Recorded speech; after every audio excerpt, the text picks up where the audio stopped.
untuk uji kesabaran di sini ini pada saat hujan begini. Bisa menghasilkan yang seperti ini luar biasa nih. Luar biasa ya.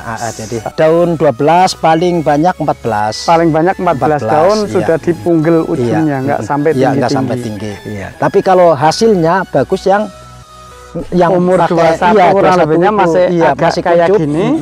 Ambil dalamnya biar mudah disunduk. Nah, disunduk pakai tusuk sate itulah seperti sunduk. Ya, pokoknya dicongkel lah gitulah. Dicongkel. Setelah pasca panen dan budidayanya udah jelas semua kan tadi kan ya. Untuk rasa Pak, rasa masing-masing tempat beda nggak sih Pak? Kalau untuk masing-masing tempat di sini yang super ini sebenarnya itu di sebelah situ itu. Dekat rumput itu? Iya, yang bunga-bunga itu? Iya. Sebelah kesananya lagi, sebelah sungai ini kan ada sungai lagi. Sungai seberang kecil. Sungai? Iya, seberang sungai ini deretan itu dianggap kalau di sini tembakau kali blimbing. Aslinya itu yang kali blimbing. Iya, yang kali blimbing itu aslinya. Nah, itu tembakau apapun di situ harganya pun. Misalnya di daerah sini murah, sana bisa misalnya sini 5.000, sana paling enggak 8.000-an. Karena di situ mulai dari segi wanginya maupun dari rasanya itu dari ujung pertama bakar sampai habis itu rasanya tetap. Iya. Tapi kalau mbako yang di wilayah ini dari ujung pertama bakar sampai nanti pas tengah-tengah itu sudah mulai hilang beda rasa. Iya, itu bedanya di situ. Kalau yang tanah itu bisa langsung dari 0 sampai final itu rasanya sama. Kalau di sini kalau dihitung keuntungan duit memang tetap tembakau ya, karena tembakau biasanya kalau padi ditanam hasilnya 1 kuintal itu kalau ditanam tembakau bisa menghasilkan 20-an juta gitu. Misalnya lahan yang hasilnya padi 1 kintal, 1 kintal paling cuma 800.000 lah paling mahal ya. Nah gitu, iya. Kalau tembakau bisa nyampe 10 sampai 20 juta. Nah gitu kan. Berapa kali lipat itu? Makanya untungnya di situ, makanya orang sini nggak mau ketinggalan dengan tanaman tembakau gitu. Ini yang kadang memotivasi sahabat tani kan karena ngelihat keuntungannya Pak. Selamat datang di panggung penyuluhan Siniar Penyuluh Pertanian Kebumen. Sahabat tani, sore hari ini saya lagi ada di hamparan sawah yang hijau royo-royo ini, di tengah hamparan lahan tembakau ya. Daunnya lebar-lebar, mantap pokoknya. Dan kita lagi ada di Desa Peniron, Kecamatan Pejagoan, Kabupaten Kebumen, Jawa Tengah. Bersama saya ada ini Ketua Kelompok Tani ya Pak ya? Iya. Bisa disapa dulu sahabat tani Pak. Silakan kenalan dulu, disapa sahabat tani. Assalamualaikum warahmatullahi wabarakatuh. Kadang tani dimanapun Anda berada, kami ingin memperkenalkan diri atas nama Bapak Sijan untuk Ketua Kelompok Sumberjo, Desa Peniron, Kecamatan Pejagoan, Kabupaten Kebumen.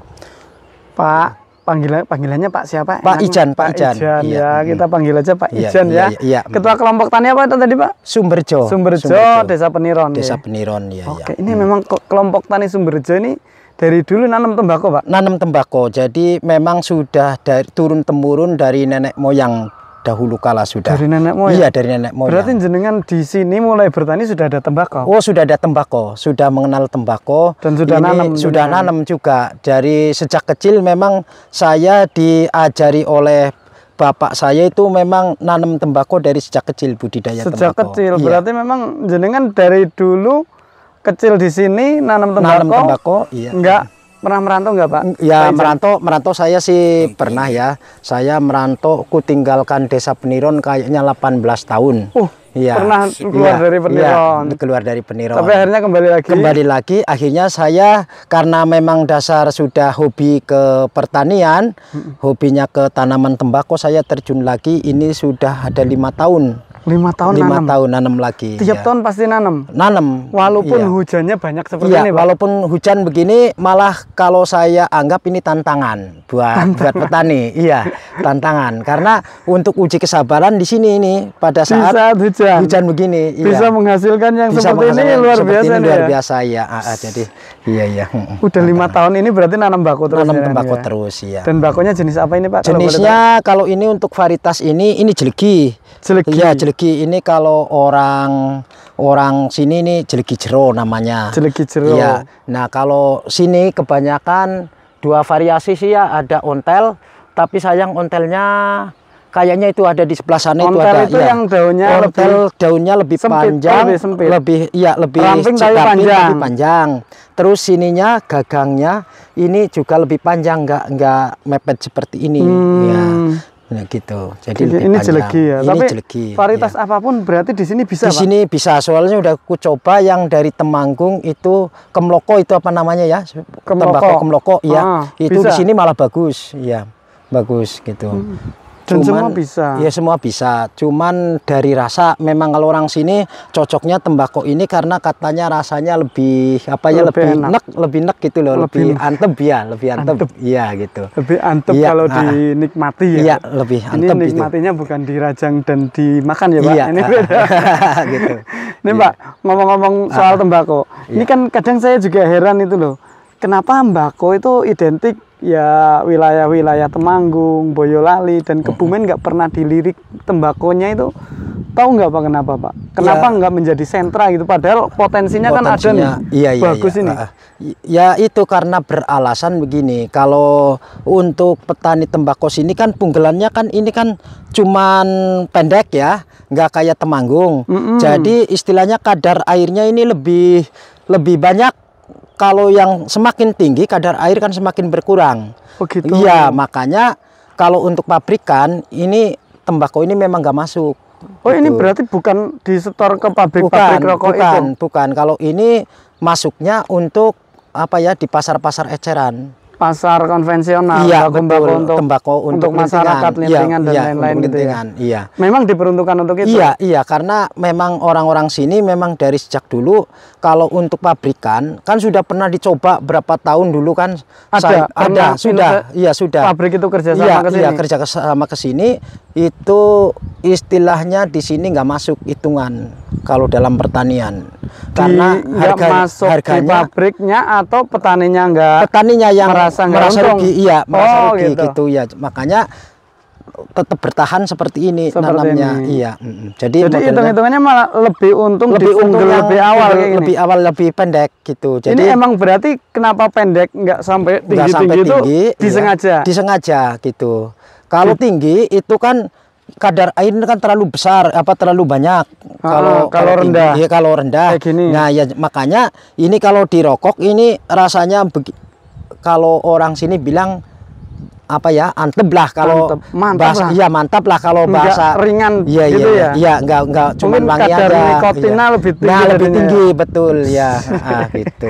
Ini karena saya nggak rokok jadi nggak tahu ini antepnya seperti apa ini, Pak. Jadi lebih enak lah kalau orang lebih enak ini buat perokok di daerah lokal Kebumen. Berarti ini bukan karena memang nggak mau kerjasama dengan pabrik atau bukan karena memang pabrik tidak mengincar ke sini. Pernah pabrik ke sini tapi memang secara keuntungan untuk petani ini lebih untung yang dibikin gini pendek, dan untuk pasar lokal. Iya, untuk pasar lokal. Karena harganya kalau dulu itu per kilonya pada saat kena 12.000 untuk eceran di sini.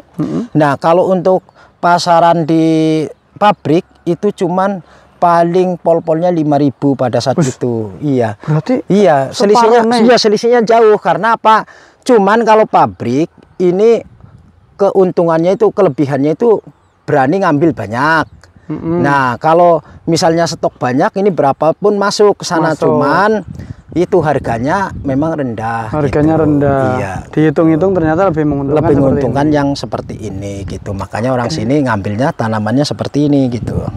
Siap. Ini berarti memang disengaja. Iya, disengaja. Bukan dibuat tinggi-tinggi kayak di daerah Temanggung, Boyolali dan sekitarnya, tapi tembakau Peniron Kebumen ini emang dipunggel di daun keberapa ini, Pak? Daun 12, paling banyak 14. Paling banyak 14 daun sudah dipunggel ujungnya, nggak sampai tinggi-tinggi. Nggak sampai tinggi. Kalau boleh tahu, Pak, ini sambil ngobrol biar sahabat tani tahu. Sebenarnya tembakau ini kan komoditas secara secara ekonomis menguntungkan. Menguntungkan. Dan ini penyumbang devisa tertinggi juga ini, biaya cukai tembakau ternyata. Dan ini budidayanya gimana sih Pak? Boleh cerita sedikit nggak dari awal olah lahan sampai perawatannya gimana? Pertama yang harus dilakukan ketika mungkin sahabat tani pengen nanam tembakau, apa yang pengen dilakukan Pak? Oke, ini saya jelaskan sedikit mengenai teori penanaman budidaya tembakau ya. Kalau dari awal, ini pertama satu ini dicangkul dulu lahan. Nah, dicangkul dulu pakai, kalau zaman sekarang ini kan pakai kultivator lah sudah. Jadi pakai mesin ya. Pakai mesin. Nah, itu dicangkul dulu.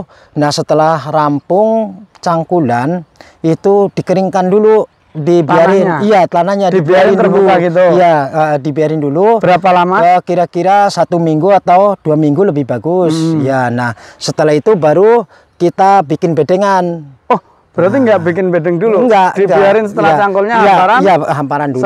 1 minggu 2 minggu dibikin bedengan. Berapa kali berapa Pak? Lebarnya berapa? 120, kalau di sini makanya 120, biasanya ya 120. Panjangnya menyesuaikan. Nah, panjangnya menyesuaikan. Iya. Nah, setelah itu baru kita sudah bedengan selesai baru kita kowak.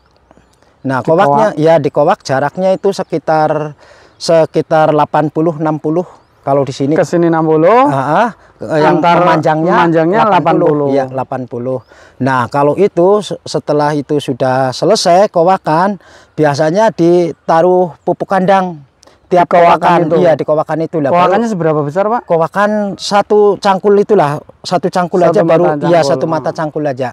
Nah, setelah itu kasih pupuk kandang. Pupuk kandang. Nah, dibiarin dulu kira-kira sekitar 1 minggu atau berapa lah, sekitar 1 minggu lah ya kurang lebihnya, baru nanti dikasih kapur. Oh, kasih kapur kapur di dolomit itu. Iya, kapur dolomit itu. Kalau boleh tahu berapa banyak kapurnya, pupuk kandangnya berapa banyak, Pak? Kira-kira kalau lahan misalnya panjangnya tadi 1 kowakan itu dipenuhin atau gimana? Oh, enggak, paling separohnya. Enggak, misalnya dicimit pakai itu ukuran itu ya 1 sendok. 6 ya 1 sendok lah, 1 sendok teh kapur. Ya, kapur. Oh, kapurnya 1 sendok teh. Ya. Tapi pupuk kandangnya kan menuhin. Pupuk kandangnya 1 ini kira-kira 1 gegem apa? 1 gini reok ini ya. Iya, betul itu. Terus kasih dolomit 1 sendok teh dicampur di situ. Iya. Didiemin didiemin lagi baru nanti habis itu kira-kira syukur-syukur sampai 1 minggu, enggak ya 3 hari pun. 3 hari udah bisa. Ya, sudah bisa.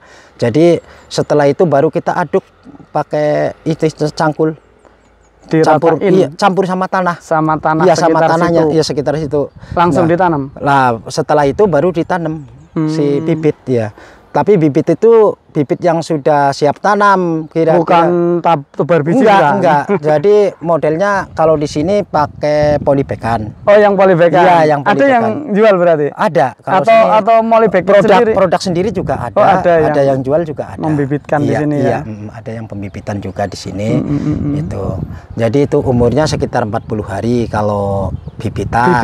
Iya, dari semai sampai 40 hari. Sampai siap tanam. Baru siap tanam setelah 40 hari setelah semai. Iya. Ditanam biasa aja, nanamnya di lubang. Nanamnya biasa lah, pokoknya begitu dilubangin pakai itu kayu yang dilancipin atau apa namanya itu. Ajir. Ya, ajir lah. Dikasih tenger gitu lah ya. Iya, nah setelah itu dilubangin baru bibitnya itu kan pakai polybag kan. Nah, itu di plastiknya dibuang baru dimasukin ke lubang yang tadi ditusuk pakai kayu itu. Oh, tusuk buat ngelobangin. Iya, untuk ngelobangin itu. Bukan untuk diajirin. Diajirin nggak itu awalnya? Enggak. Biarin aja gitu. Biarin aja sudah. Nggak kayak cabai kan harus dikasih. Iya, kalau tembakau enggak. Tembakau enggak ya. Enggak, udah cuman ya.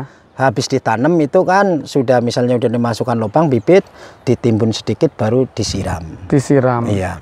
Nah, itu perawatannya gimana, Pak? Setelah kalau gitu? Untuk perawatan memang ini butuh ekstra ya. Artinya gini, selama tanam itu biasanya 3 hari berturut-turut itu setiap hari nyiram. Setiap hari nyiram, tapi selama 3 hari. Selama 3 hari pertama tanam. Iya, pertama tanam. Soalnya setiap hari sore atau pagi? Yang enaknya sih sore pada saat jam-jam 5 ke atas lah. Ya. Iya, itu. Jadi nyiramnya cuma sedikit-sedikit aja untuk pas perakarannya. Iya, untuk perakarannya itu aja. 3 hari. Terus nanti hari keempat hari keempat kelima itu bisa diselingin sampai 3 hari sekali. Oh gitu. Iya, karena kan itu akar sudah mulai menyatu sama menyatu sama tanah kan. Nah, sama medianya sudah menyatu, baru nanti diselingin kira-kira 3 harian lah. 3 harian sekali. Nah, kalau pemupukannya dilakukan Nah, kalau pemupukan lagi? Itu pada saat ini jugili, kalau di sini istilah jugili itu umur berapa itu? Itu sekitar umur 14 hari. 14 hari dijugili itu gimanain, Pak? Kalau dijugilin itu istilah kalau di sini namanya apa ya? Dangir. Bukan dangir. Ini tanaman itu dikowakan, itu kan masih di bawah, di tengah-tengahnya itu masih di bawah kowakan. Karena itu kan diratain. Nah, baru diratakan gitu loh, dikelilingin itu tanah yang dari sebelah-sebelahnya itu diratain kan? Di situ. Jadi ditimbun lah, istilahnya ditimbun. Diratakan posisi perakarnya. Iya, posisi perakarnya. Hari ke-14. Hari ke-14. Sekaligus mupuk. Mupuk ya sekali habis jugilin itu kan baru dikasih pupuk. Apa itu pupuknya? Pakai Fertila di sini biasanya. Oh, pakai Fertila. Iya, Fertila. Emang khusus sembako itu? Iya, khusus sembako memang. Enggak pakai urea atau apa itu? Kalau urea itu sembakonya begitu kering, nanti begitu dijemur pada saat penjemuran itu sembakonya keras, dirajang pada patah. Oh, beda ya? Iya, beda gitu. Jadi Fertila itu NPK ya? Kalau Fertila jenisnya persis kayak kelasnya kayak dibilang kayak MPK juga bukan gitu, tapi unsur haranya kan NPK, iya, cuman itu komposisinya dibuat memang khusus untuk tembakau ya gitu. Dan mahal katanya pupuk itu ya, 700 satu sak per karungnya. Iya, aduh, nggak ada subsidinya berarti. Nah gitu, iya. 700 ribu per 50 kilo. Per 50 kilo. Wow. Kalau dalam 50 ini 50 ubin ya, tembakau biasanya itu kalau untuk penanaman pemupukan pertama habis jugili itu paling habis 20 lah. 20 apa? 20 kilo. Ya, 20 berarti kilo. Sesak nggak habis lah ya? Oh, nggak habis. Itu satu lubang tanam cuman berapa sendok kira-kira? Itu kalau saya sih biasanya paling 1 sendok teh lah. 1 sendok teh. Diratain terus disiram setelah anu ya. Lebih bagus sih dikocor. Oh, dicairkan dulu. Dicairkan dulu. Terus disiramkan. Nah, baru disiramkan gitu. Ditaker pakai gelas lah. Oh, kalau saya pakai gelas. Misalnya itu satu wadah yang kira-kira ukuran 20 liter itu kita taruh pupuk Fertilanya itu 1 gelas air mineral betul itu. Taruh di situ di air dikocor. Terus nanti disiram per pohon 1 gelas juga. Gitu. Iya. Oke, itu pupukan pertama. Iya, pupukan umur 14 hari lebihnya. Terus pemupukan kedua? Pupukan kedua itu umur 21. Iya, 21. Kayak gitu juga. Iya, kayak gitu. Tapi lebih banyak komposisinya. Oh, 12 itu misalnya. Iya, misalnya itu kita taruh nggak pakai kocoran itu 2 sendok dalam 1 pohon. 2 sendok teh dalam 1 pohon. 1 pohon. Tapi jaraknya sekitar 20-an senti karena kita ngikuti pucuknya daun. Pucuknya daun sampai mana gitu. Jadi di pucuknya sini. Iya. Soalnya kalau akar itu kan biasanya antara batang satu dengan yang lain. Iya gitu. Jadi kalau akar kan ngikuti pucuk. Iya gitu. Tajuk daunnya ya. Iya. Jadi biar ngejar ke ini sih bisa keserap oleh ujung akarnya. Iya, gitu. Iya. Itu umur 21 hari. Iya, 21 hari. Ada lagi nggak pemupukan setelah itu? Enggak ada. Soalnya tinggal tunggu panen. Iya, tinggal tunggu tua sampai panen gitu. Nggak ada pupuk-pupuk lain selain enggak ada. Ya paling kalau mau ditimpa pupuk kandang boleh. Oh, tambahin pupuk kandang. Iya, pupuk kandang pada saat habis dangir itu pada usia 21. Tambah pupuk kandang sekaligus pupuk Fertila. Iya, betul. Itu lebih bagus hasilnya. Iya. Soalnya kalau kebanyakan pupuk sampai 3 kali, kebanyakan nanti begitu musim panen, ini si daun ini nggak mau menguning kalau di lama kuningnya. Masak fisiologisnya lebih lama gitu karena dia masih unsur haranya terlalu banyak ditanam betul. Iya. Nah, ini pemupukan berarti cuma 2 kali ya, umur 14 hari sama 21 hari. Nah, itu tadi kan pemupukannya ya Pak, 1 umur periode tanam 2 kali. Kalau pengendalian hama Pak, apa aja dan berapa kali itu pengendalian hama? Iya. Kalau untuk pengendalian hama kita lihat sikon ya, artinya ngelihat pohon kan kita setiap hari kan mesti ngecek tanaman gitu. Ya, kalau kira-kira ini seperti ini lubang-lubang seperti ini kan berarti ini harus segera disemprot gitu. Jadi kalau saya umumnya 3 kali atau 2 kali sampai tua itu biasanya gitu. Oh, satu periode tanam cuma 2 kali? Iya, jadi di umur berapa itu di Pak? Umur 21 itu pada saat, biasanya itu pada saat habis gebrus itu kan mulai ulat mulai... Nggak, gebrus itu apa Pak? Gebrus dangir lah. Pas membuka iya, umur iya, tadi ya, dangir. Iya, ulat mulai hadir? Iya, mulai pada hadir kan. Biasanya langsung kita semprot itu. Disemprot? Iya. Anu insek? Ya, iya, pakai insek. Iya. Berarti atas bawah gitu? Kadang kan lebar enggak? Nah, kalau pada saat dangir itu kan daun kan masih kuncup. Jadi kita semprot di pucuknya itu aja. Nah, iya, sudah rata gitu. Nah, nanti kalau pada saat sudah mulai apa namanya, mulai megar, iya, mulai megar. Nah, ini baru bolak-balik kalau di umur berapa itu? Ini sekitar 30 sampai 35. 30-35 hari. Iya.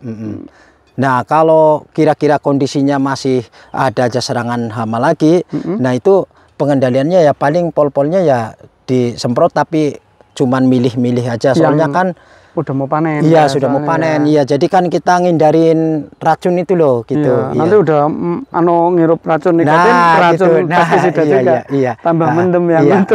Jadi kalau sudah usia tua itu biasanya paling pol-polnya sebelum dipanen itu 25 sampai 30 hari itu sudah stop, free dari insek atau pestisida ya. Iya, betul. Iya. Itu cuma itu aja berarti perawatannya. Iya, perawatannya. Nah, pemunggelannya itu Pak. Ini kan dibunggil nih. Iya. Jadi ini kan katanya dipotong secara sengaja. Secara sengaja. Itu di usia berapa atau nengerinya di nunggu daunnya berapa gitu? Enggak, kalau untuk lebih bagusnya memang sebenarnya pada saat habis dangir itu tembakau kan umur 21. Nah, kurang lebihnya umur 21 itu sebenarnya sudah harus dipunggal seharusnya. Cuman kadang-kadang orang sini kan praktisnya daripada pakai apa namanya, sindik sate itu, biasanya untuk munggelnya itu ditusukin pakai sindik sate pucuknya, karena kalau pakai tangan jari kan susah gitu, karena masih ngumpet itu, masih sembunyi sih pucuknya. Iya gitu. Jadi harus dicongkelin pakai itu tusuk sate. Iya. Jadi karena masih tertutup iya, gitu masih ya? tertutup pupusnya gitu. Dan waktu tertutup itu harusnya dibunggel. Iya, nggak perlu, karena itu lebih bagus nanti megarnya gitu. Gitu. Iya, tapi kalau misalnya cara praktisnya kadang-kadang nunggu buka baru kita petik pakai jari. Pakai jari. Iya gitu. Iya, tapi kalau hasilnya bagus yang umur 21 kurang lebihnya masih agak kayak gini, ambil dalamnya biar mudah disunduk. Nah, disunduk pakai tusuk sate itulah, seperti sunduk. Ya, pokoknya dicongkel lah gitulah. Dicongkelin gitu. Tapi agak susah kayak gitu. Agak susah memang, lama prosesnya, tapi nggak jadi seperti ini. Ini kan karena dipunggal kan akhirnya kelihatan apa namanya, papakannya itu loh. Papakannya ya. Dan setelah dipunggal ini, terus kan akan tumbuh sriwilane, apa namanya, sogleng, iya. Itu dibuang nggak? Di ketiak itu kan tumbuh lagi ya? Dibuang. Itu harus dibuang karena mengikuti pertumbuhan biar untuk larinya ke daun semua sih. Iya, gitu. Ini kayak gini nih maksudnya. Nah, ini soglengan ya. Iya. Ini yang tumbuh baru setelah dipunggal dari ketiak daun pasti harus tumbuh seperti ini. Harus dibuang. Ini berapa hari sekali buang ini? Ini sekali buang 3 hari. Kalau sampai 4 hari 5 hari ini istilahnya di sini udah gede, jadi istilah orang sini muak gitu kan. Jadi rasanya daun ini utamanya jadi lain kalau karena keserap ini. Iya, betul. Harus jangan sampai tumbuh ini. Manual itu di manual gitu ya. Manual ada yang pakai obat ada. Oh, pakai obat ada? Ada. Ditaruh, ditetesin atau gimana? Iya, enggak, di tiap ketiak ini harus diolesin pakai kuas. Oh, ada. Ada. Yang memang ada. Menghambat pertumbuhan ini. Iya, ini. ada. Cuman kadang-kadang kan orang sini kan nggak telaten lah, karena katanya seninya nanam tembakau itu kalau nyoglengin gitu loh. Iya, seninya gitu. Ya. Tapi ini sayang soglengannya walaupun bagus-bagus nggak bisa dikonsumsi ya? Nggak bisa. Ya sebenarnya sih bisa, cuman kan kalau ini sudah dipetik. Kalau belum dipetik daun pokoknya ya kasihan ini kan rasanya. Karena kita pengen kesempurnaan daun utamanya. Iya, betul. Nah, ini berapa hari Pak panennya? Ini umur berapa tadi? Berapa hari lagi nih panen? Kalau ini idealnya umur berapa panen? Ideal untuk panen umur 70 sampai 80 hari. 70-80 hari. Setelah tanam ya? Iya, setelah tanam. Tapi kalau misalnya kepengen lebih bagus, ya istilahnya kalau untuk ngerokok sendiri biasanya dibikin lain metiknya. bisa sampai umur 90 sampai 100. Kok bisa, Pak? Iya, karena kalau lebih tua itu biasanya wanginya ada, terus agak ada rasa antem-antemnya juga ada gitu loh. Iya, itu sampai 90 iya, hari. 90 hari. Iya. Kalau untuk konsumsi sendiri. Iya, sendiri. Tapi kenapa kalau yang untuk dijual nggak dibuat 90 hari juga? Karena gini, satu timbangannya sudah sudah ringan, makanya hitungannya nanti rugi gitu ya. Rugi gitu. Iya. Tapi udah umur 80 tadi, 80 udah mulai ini enggak masak fisiologis. Oh, sudah. Udah melorok gitu ya. Sudah. Jadi kalau sudah umur 70 atau 80 kan ini kan sudah mulai menguning. Udah ada kuning-kuning terotol-terotol gitu kan ya. Iya, kan katanya masak fisiologisnya daun udah belorok kayak gitu ya, baru dipetik. Nah, kayak gini kan belum bisa masih kalau ini masih kadar airnya masih terlalu banyak, jadi belum bisa. Yang sering busuk. Iya, busuk. Dirajang busuk, nggak kering beneran.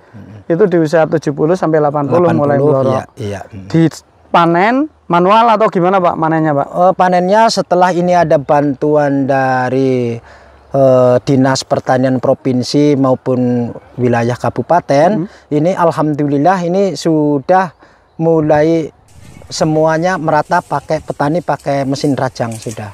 Iya. Udah enggak pakai sudah enggak pakai sudah. Pakai mesin udah. Pakai mesin semua. Bantuan dari pemerintah itu ya. Iya, dari pemerintah. Makanya luar biasa banget adanya bantuan untuk para petani dari Dinas Pertanian dan Ketahanan Pangan. Ya, khususnya daerah Kebumen. Berarti ada keterlibatan pemerintah lah di balik tembakau ini ya. Alhamdulillah nih didukung oleh pemerintah lah. Kalau manen daunnya itu di sogling biasa atau pakai arit atau apa, Pak? Enggak, cuman biasa dipetik biasa diputusin aja pakai ditata tangan. Ya. Ditata ditumbuk toh. Ditumbuk nanti apa yang dilakukan? Dilakukan nunggu kering dulu. Jadi satu sap kan kita biasanya satu linting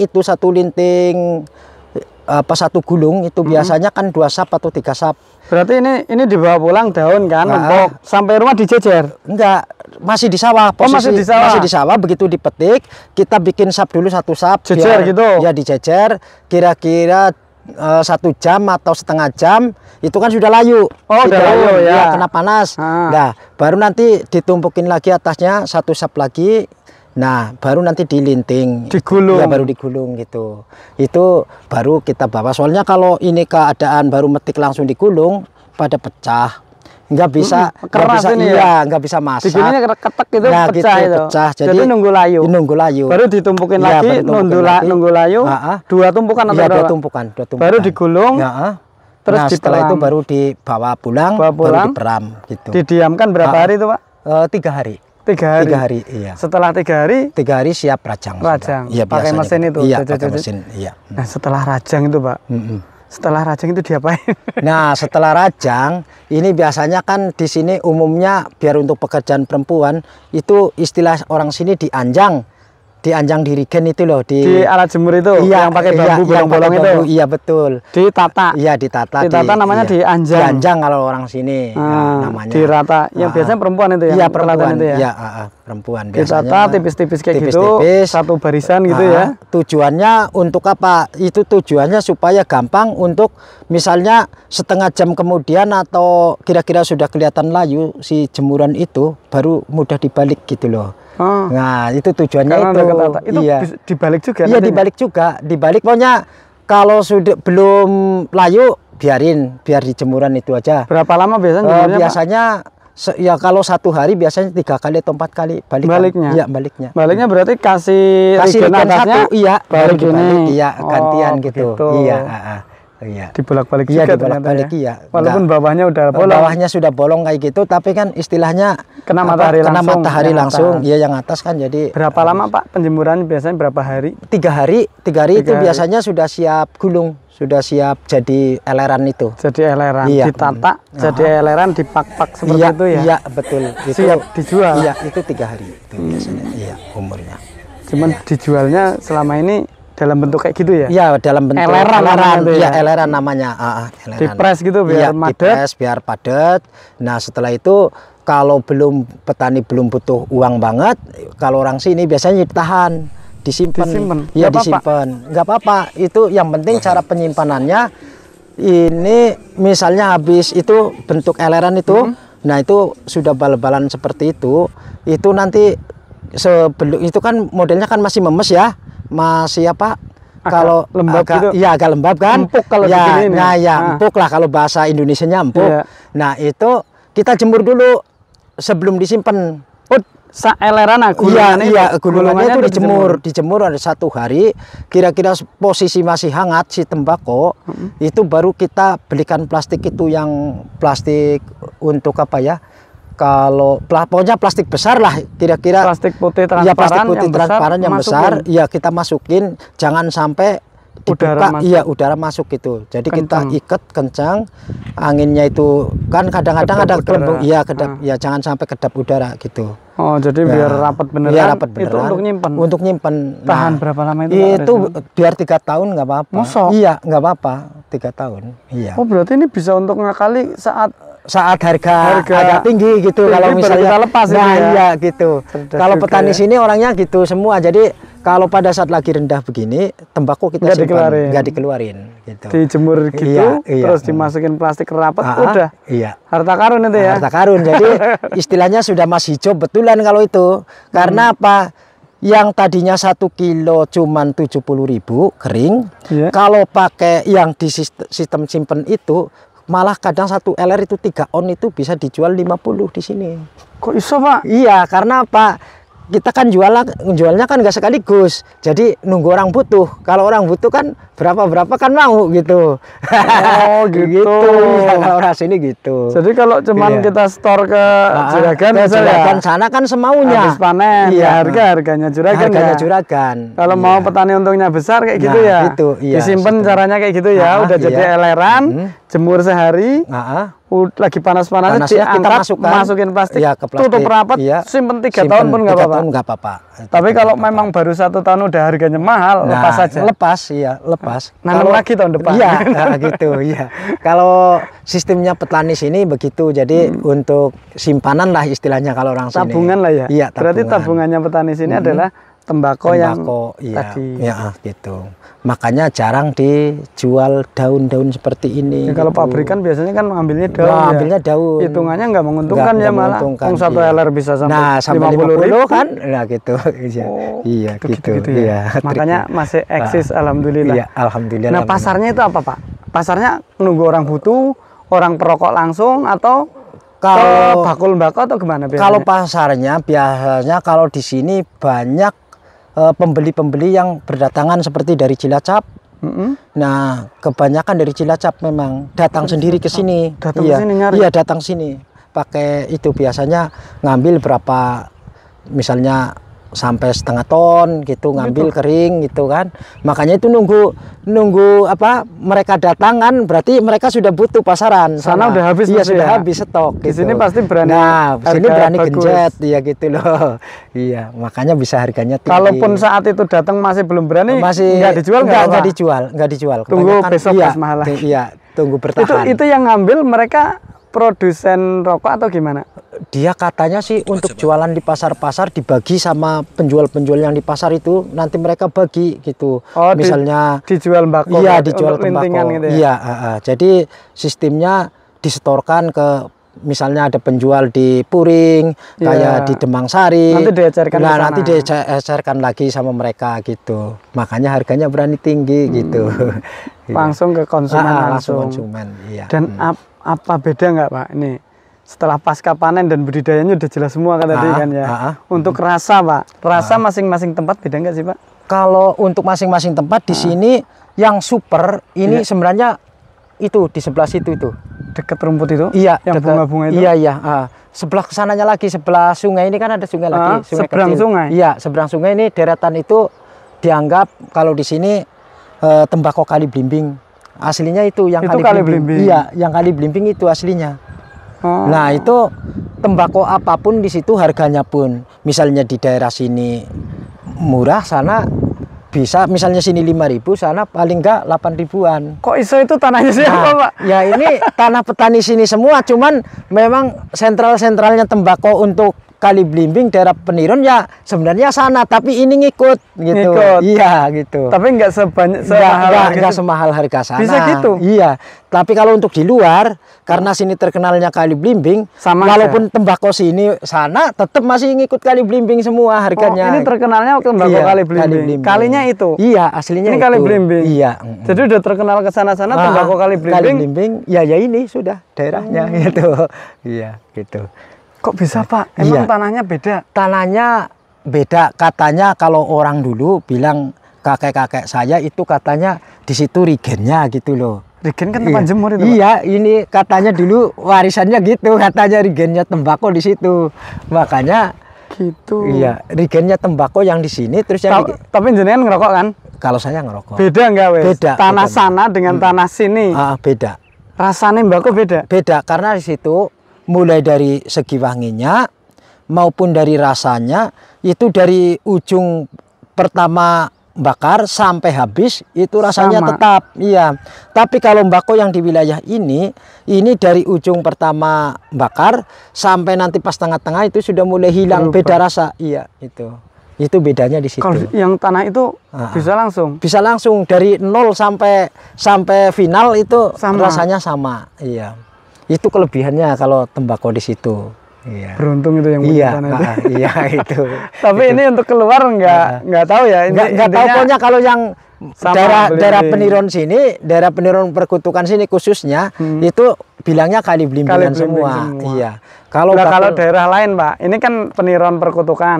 Ada Peniron sebelah sana, ada mungkin Karanggayam, ada Alian juga ada, Karangsambung juga ada. Itu ada tempat-tempat yang kayak tadi enggak spesial tanahnya itu? Ada, sebenarnya ada, seperti kayak Kalijaya, terus kayak di Karangsambung itu ke daerah Kajoran juga ada. Tapi kalau untuk mutu dan rasa tetap ngoyoknya istilahnya ngejarnya kalau bagi perokok itu tetap tembakau Peniron, karena katanya lebih dibilang lebih rasanya lebih mantap gitu. Itu katanya, tapi ya karena kita perokoknya adalah tembakau sini ya saya bisa ngerasakan sini aja gitu. Iya. Kalau saya nggak bisa merasakan, jadi nggak tahu tuh misteri tembakau. Tapi memang katanya ada kayak gitu ya, tempat-tempat yang ada memang. Yang katanya mitos itu. Tapi sebenarnya itu bapaknya ngerasain sendiri tuh rasanya. Memang rasanya memang beda. Asli beda. Ya, artinya dimanapun tempatnya ketika itu bisa ditanemin berpotensi ya ditanemin. Ya ditanemin. Intinya menguntungkan buat petani. Nah ini secara petani tembakau di kelompok jenengan ada berapa orang Pak? Apa semua anggota nanam? Kalau sini sih hampir mayoritas, walaupun di luar kelompok pun tetap biasa mayoritas nanam. Iya, karena memang di musim ketiga, musim kemarau itu pasti tanpa disuruh nanam tembakau. Tetap nanam tembakau karena hektarannya berapa Pak? Kalau di sini semua hektaran di sini menyeluruh ya, untuk tanaman tembakau kelompok kami itu 30 hektar. Iya, 30 hektar. 30 hektar ini 30 jadi nggak kalah sama sentra-sentra sana ya? Betul. Karena ini kan meluas sampai ke sana itu. Kalau rasanya Pak, katanya kan ada tembakau dataran rendah, ada tembakau gunungan, tembakau dataran rendah gitu. Beda nggak sih Pak? Beda. Kalau biasanya kalau orang-orang yang sudah pecandu tembakau sini sama tembakau Peniron sebelah wetan aja itu sebelah timur itu sudah beda banget, karena kalau di daerah timur itu seperti di pinggir-pinggir sungai Dukulo itu kan tembakonya itu agak gatel-gatel gimana lah rasanya gitu. Iya. Kalau dibanding ini kan masih rata ya Peniron sama-sama. Dibanding tembakau kayak pegunungan beneran sana kayak Temanggung, kayak Boyolali itu pernah nggak ngerasain tembakau? Kalau tembakau Temanggung kan cuman istilahnya ringan tapi wangi, wangi aja kemenangannya. Itu aja. Kalau untuk rasa kalau untuk bagi pecandu tembakau tetap berat di sini memang. Artinya rasanya di sini kan agak berat gimana, agak wangi juga iya gitu. Kalau Temanggungan kan karena punggelan itu tadi, punggelan tinggi, sehingga nggak bisa kalau untuk ada rasa nek-neknya itu. Iya nggak ada. Iya deg-degnya itu nggak ada. Jadi istilahnya cuman los aja, enteng aja. Mungkin gitu. Kayak rokok-rokok yang dijual pabrikan itu ya? Gitu. Itu kalau untuk kelas generasi muda, artinya anak-anak muda memang cocok. Ringan. Kalau ini mungkin karena nikotinnya tinggi buat rokok sejati itu yang linding-lindingan ini rokok kayak gini nih yang enak ya. Oke, terima kasih nih Pak, obrolannya nggak kerasa kayaknya udah setengah jam lebih nih. Ini Pak, untuk pertembakauan ya, mungkin ada saran dari jenengan ke sahabat tani sekalian, sesama petani tembakau, atau ke pemangku kebijakan nih yang terkait tembakau itu harus bagaimana, bisa dikasih masukan ke sahabat tani Pak. Oke, terima kasih ini ya waktunya ya. Jadi untuk saran buat kadang tani semua di seluruh, khususnya di seluruh daerah Kebumen, kami selaku ketua kelompok tani mempunyai saran apabila ingin mengembangkan budidaya tembakau, bisa belajar di sini bareng-bareng. Kami siap, dan kami siap bimbing, juga siap untuk namanya share-sharean lah gitu. Ya gitu. Jadi insya Allah kami siap bagi ilmunya gitu.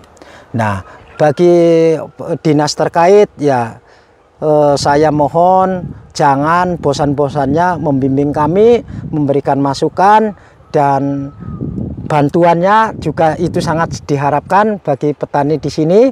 Itu aja saran dari kami dan masukannya. Kayaknya itu aja sih Mas. Oke, terima kasih. Satu lagi ini yang kadang menggiurkan petani, lupa saya tanya. Nanam tembakau, nanam padi, nanam apa biasanya di sini paling menguntungkan, nanam apa Pak? Ya kalau di sini kalau dihitung-hitung keuntungan duit, memang tetap tembakau.